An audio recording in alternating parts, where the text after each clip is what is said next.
Hey everybody, this is Christian and welcome to the second part of my Docker tutorial where we are learning all the magic behind Docker and containers. Today we will explore how to build our own container images, add packages and scripts to them, install requirements and do all sorts of other customizations. As you can imagine, this is a very fundamental skill you will need as a software developer, but it is also important as a sysadmin or network admin because you will often work with containers in IT and it's important to know how to customize them and install and configure certain aspects of these images. So let's get started. So first of all, let us understand why is building our own container images so important to learn. Because in a home lab, we most of the time just download and run third-party container images to deploy common applications like web servers, databases, maybe other tools and programs, and they mostly already come as pre-built and pre-configured container images directly from the developers, or maybe other people have already done that for us and shared their images on Docker Hub. So the question is, why do we actually need to build our own? Well, the most obvious reason is if you'd like to containerize your own applications and scripts, so maybe you've written a small Python or Node.js program or anything else that you have coded and you want to ship this as a container image to deploy it on container orchestration like Docker or Kubernetes, then you obviously should know how to build that. But also, if you're not into programming yourself, so perhaps you'd like to use third-party application container images, but there are things you need to further customize in order to fix security vulnerabilities, adding users and files, or install other packages. Basically, anything that you like to customize in a container image, then you need to package this all into a new container image that you'll build yourself. Now, to demonstrate some of the use cases of building container images, let us run a generic Debian image and let's try to ping the DNS server of Google. As you can see, this is not working because the ping command is not existing in this running containers file system because it hasn't been built and shipped with the base image of Debian. And if we want to solve this, we of course can now just run an apt update, apt install, and install the right packages containing the ping utilities inside the containers file system, just like you would do it on a regular server or virtual machine. And if you now execute the ping command, you can see this is now working because we have installed the correct tools inside the running containers file system. Now, if we stop this container, you can see that this container is still existing on my hard drive. And if I start this again and attach a shell to this container, try to ping the DNS server of Google again, you can see it is still working because the container hasn't been deleted, it is persistently stored on my hard drive. However, the problem is that this is not the way how you would operate and work with containers, because containers are ephemeral, so they are often just deleted and recreated, because if there is a new version of the Debian Docker image pushed to the registry, and you want to update your applications, you would usually stop the container, delete the old instance, pull the latest version of the base image from the registry, and then start a new instance of this container with the updated image version. And if you then try to ping the DNS server of Google again, the command is not existing because, yeah, the base image of Debian again hasn't been shipped with that. So if you want to solve this and there is a new version of the base image of Debian existing, you always need to pull the latest version and build your own custom Docker image that already installs the ping utilities inside the build process. And that is exactly what we're doing in this tutorial. But before we do that, I want to spend a minute and show you an absolutely incredible IT automation tool that I've recently discovered. And thanks, by the way, Kestra, for supporting this video. So Kestra helps you to automate data operations and build reliable workflows that integrate seamlessly into your existing IT stack. For example, I've built some workflows in this tool to automate the build process of my container images and deploy them on my server. And now, what makes Kestra very interesting in comparison to other automation tools like Ansible or Terraform is that Kestra comes with a really nice web UI that is both developer and non-developer friendly. They recently added a very cool feature that runs a web-based VS Code instance directly inside the Kestra tool, where you can easily open or write your automation pipelines in a declarative YAML-based language. but it also allows non-developers to have a visual representation of what is actually happening inside the flow, with the ability to easily change values or optimize queries, even without having to write any line of code. And that is great for collaboration in your organization between the different teams like developers, operations, or business people. And because I know you guys love free and open source tools, yes, it is fully open source and you can easily deploy this in your own self-hosted infrastructure using Docker, Kubernetes, or whatever you like. The free community edition gives you all the necessary core utilities to build, schedule, and run automation workflows in your home lab. It also has built-in documentations and plugins to integrate with many third-party tools. And if you'd like to get additional enterprise features such as a secret backend, user access control, SSO, and so on, just reach out to the Kestra team and book a demo. You will find a link to this tool in the description of the video, so just try it out, it's really great. Now let's go back to building our own container images. How do we actually do this? So first of all, we need to create a file that is called a Dockerfile. And inside this file, we will need to add our instructions, or maybe you will want to copy specific files containing our own programs and scripts. So anything that we want to add on top of the base layer of the container image, we need to define in a build context. And this is what goes into our own container image that we can then ship or deploy anywhere we like. Now let's create this Docker file. So first of all, let's create a new directory as our project folder and cd into that. So now I will open this in VS Code because it's easier to write code in this program here. And now we need to create a new file in our project directory. We simply call it Dockerfile, so it always needs to have this name. And you will always need to start with a from statement. So the from statement defines the base image that you will use to build your customizations on top of. For this demonstration, I will just use the Debian image again because it's the easiest way to demonstrate it. And you can also use a tag. For example, I will use the default tag, the latest version that I've already pulled down from the registry. And now below, we can add our instructions. So first of all, I just want to show you one simple command that is a run command. And this command executes specific commands at the time when you're building this container. For example, we of course want to update the apt package sources and install the ping utilities into the Debian container image.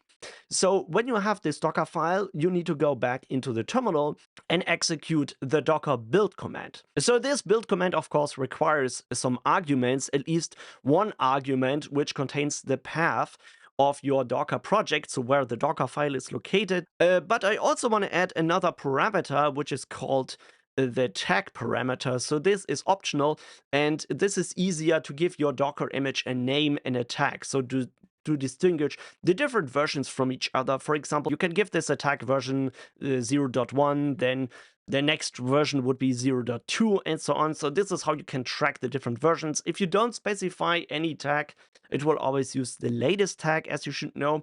And then you need to define the path. So if you add a dot at the end, that means that it just uses the current directory where you are located in your terminal.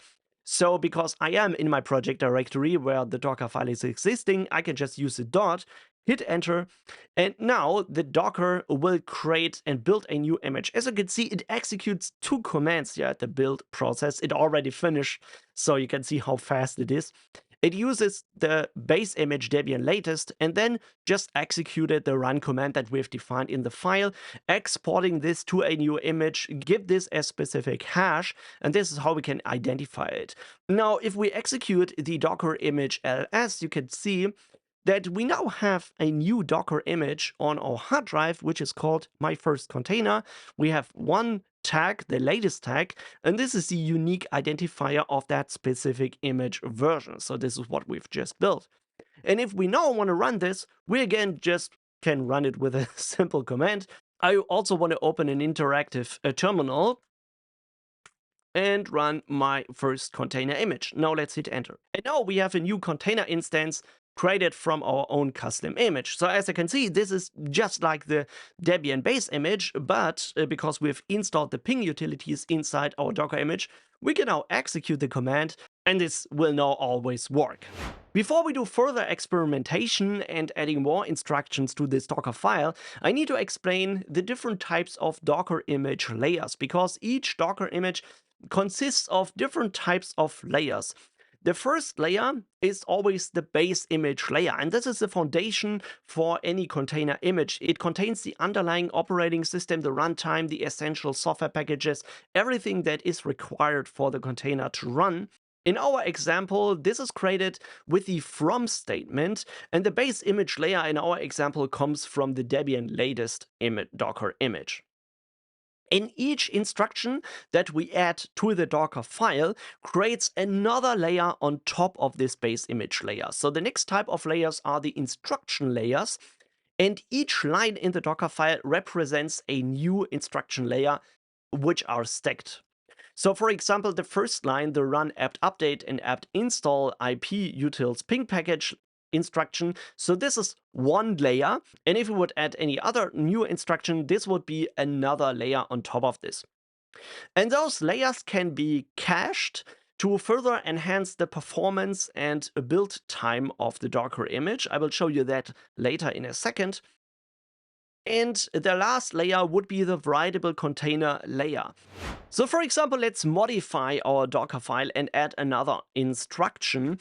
So the next instruction that I want to show you is the command instruction. And this is also executing a command similar to the run instruction, but while the run instruction executes a command at the time when you're building the container, the cmd instruction will execute a command at the time when you start a new container instance. So this is where you can add things like a ping command, for example, or start an application when you run this container.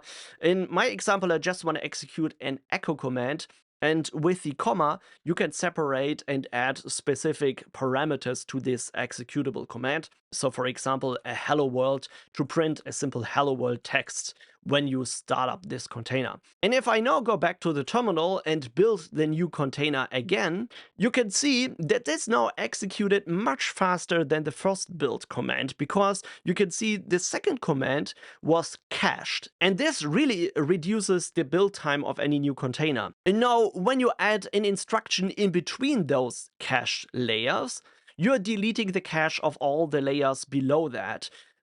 For example, I can demonstrate this with a copy instruction. So the copy instruction would simply copy a file or a folder from the source directory into the container image file system. So this is how you can add custom code or custom scripts to your container image. With a dot dot, this simply just copies everything. So this I will just use to demonstrate how that will affect the cached instruction for installing the package here. So now when I execute the build command again, you can see that the first line was cached, but the second was added, and the third time consequently also needed to be executed again. So this is also the reason why you should put important instructions that often change in the build process at the end of the instructions to benefit the most from the cached layers on top of it. Now let's create a second container image. I want to demonstrate how you would maybe write a simple Python application and create a Docker image for your custom program. Let's create a new project directory called my second container, cd into that, and open it in VS Code.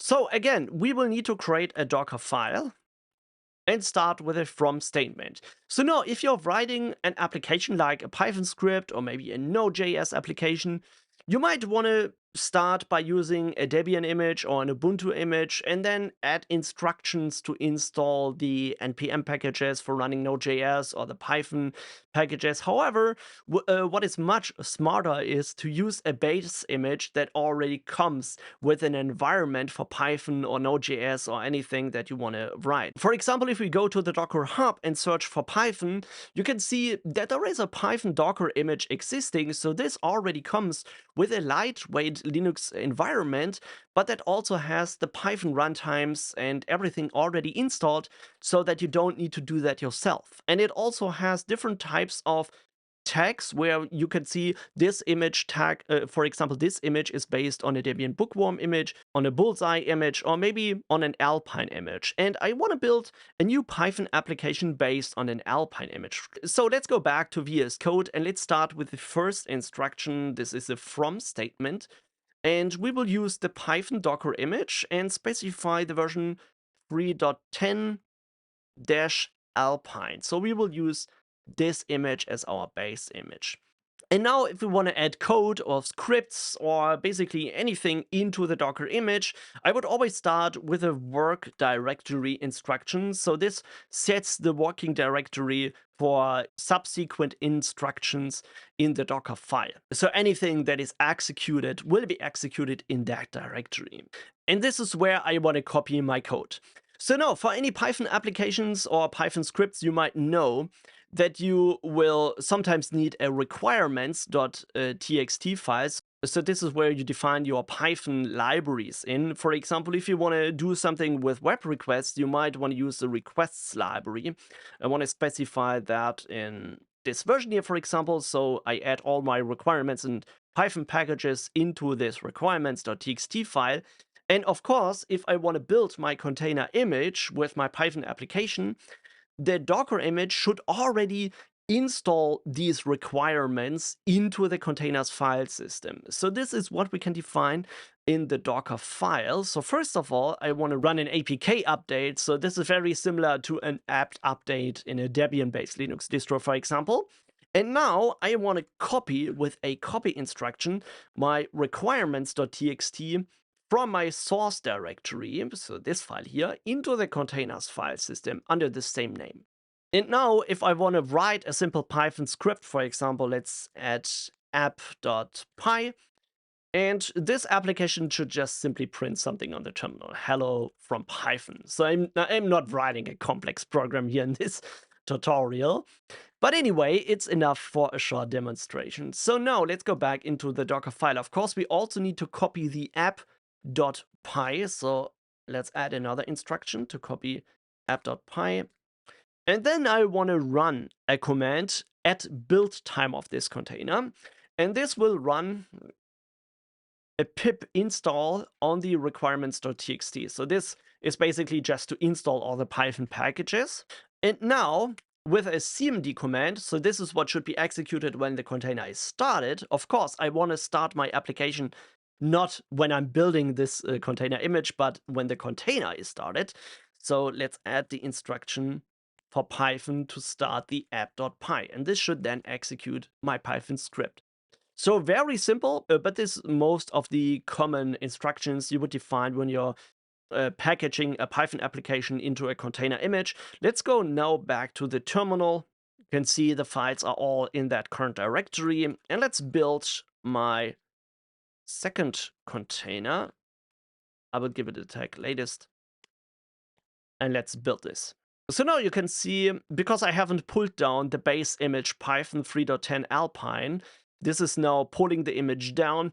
It's then adding all the instructions as a new layer to that container image, copying all this file, installing the Python requirements, and at the end exporting this to a new image. And you should also see this here, my second container. So let's try to run this. So this should execute a simple Python script that prints something on the terminal. And as you can see, this is working hello from Python. Simple as that. So now, of course, you can add more complex Python code to this Docker image to run specific applications, or maybe I will do some tutorials on writing a simple API instructor or something like that, who knows. But what I want to explain based on this container is how these different layers are stacked on top of each other. And that is what you can very easily inspect in the Docker desktop here. So when you go to images, you can see my first container. So when we click on this, you can see that here in the first lines, you can see the image hierarchy. And there are two lines here, the from statement. So this defines the base image, and you can see the different layers that are added to this Docker image coming from this base image here. So basically those two lines, and everything else that I've customized, those 3 instructions here, are coming from my own Dockerfile that I've created. Now, when I go to the second container, so the Python application, you can see there are many, many more layers stacked on top of each other. And that is because the Python Alpine image that I've used, this is a Docker image that also was created from a different base image. So this adds those 2 layers. Then somebody developed the Python-Alpine image on top of the Alpine image. So now adding all those instructions to the Dockerfile, and now I am coming with my second container, adding those other instructions on top of it. As you can see, setting the work directory, which is our first custom instruction in the Dockerfile. Then the run apk update, then copy requirements, copy app, run pip install, and then the final instruction, the cmd instruction, that adds the last layer to execute my Python script. So this is when you're building your custom Docker images, how those different types of layers are stacking on top of each other. Now, of course, there are many, many other instructions you can add to a Docker file. For example, we discussed the from instruction that uses a base image you can build and add your own instructions and layers on top of. We're setting the work directory so that you don't need to define the path every time you add a new instruction. The copy instruction that copies a file from the source file system into the containers file system. The run instruction that executes a command at build time. There's also another instruction that I haven't explained before, the entry point instruction. So this sets the primary command to be executed when the container is run from an image. So for example, we could also have defined the cmd instruction to execute our app.py. We could also have used the entry point instruction. You can also set environment variables with a key value pair. You can add arguments. You can define a user ID this container should be started with. So for example, if you don't want to start it with a root process, you can define a user and a group ID. We will probably also discuss this in further episodes when we talk about container security. You can also find all these Dockerfile instructions on the Dockerfile reference on the official documentation of Docker, so just go there. And yeah, this is where you can look up all the certain things. So that's it about building custom Docker images. I hope this was helpful to understand the different types of layers that are stacking upon each other when you're building custom images, and understand some of the basic Dockerfile instructions you can add. And now in future episodes, we will spend much more time on building more Docker images and shipping this to a Docker registry, because we haven't really discussed how to share our custom Docker images and how to deploy this on remote servers. So that is what will be the topic for next video, because I thought it would need a separate explanation. And if you enjoyed this episode, if you think this was valuable and helpful to you, then please give this video a like and subscribe. And you should check out my Patreon program if you want to support all these free tutorials and free resources that I'm creating for you.